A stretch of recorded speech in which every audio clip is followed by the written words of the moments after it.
Joining me now, Dr. Fernando Rivera, the director of the UCF Puerto Rico Research Hub, to talk about the potential for Puerto Rico statehood. Thanks for being on the show.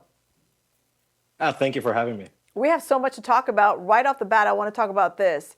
We've seen other measures like this come before the Puerto Rican people many times, but this one is different. One of the choices that people have to vote on is not to keep the common status of Puerto Rico, which is a commonwealth of the United States. So walk us through why this is so different this time. Well, this will be, if it takes place, will be the seventh plebiscite that Puerto Ricans will go through. The idea of this one was that they want to do decolonization. And so for that, they remove the status that we have right now, which is a commonwealth.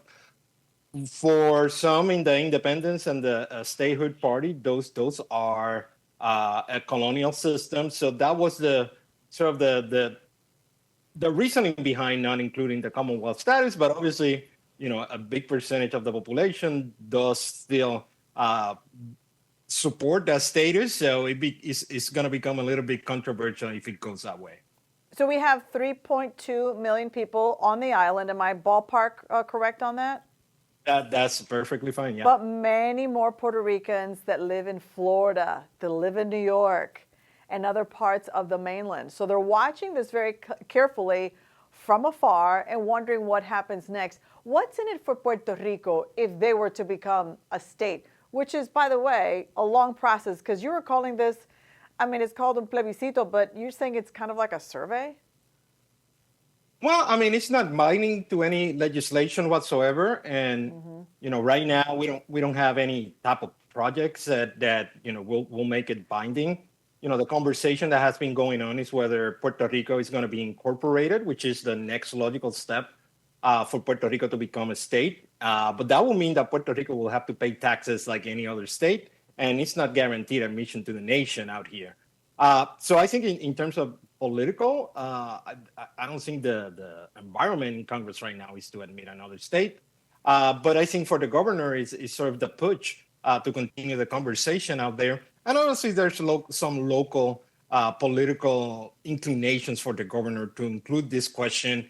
And perhaps it's a tactic to get more people to go to elections and vote for his party, because we have elections in Puerto Rico in November for governor and some other elected officials out there. So, you know, it's becoming, but, you know, there's steps to be had. And, you know, right now it doesn't seem that this is going to be something that is going to bind or force any type of resolution of the status for Puerto Rico. I'm so glad that you pointed that out, because this is basically a baby step, a first step, if you will, in a process that could be very, very complicated. And again, people on the island are the ones who get to vote on the status of Puerto Rico this coming election in November, right?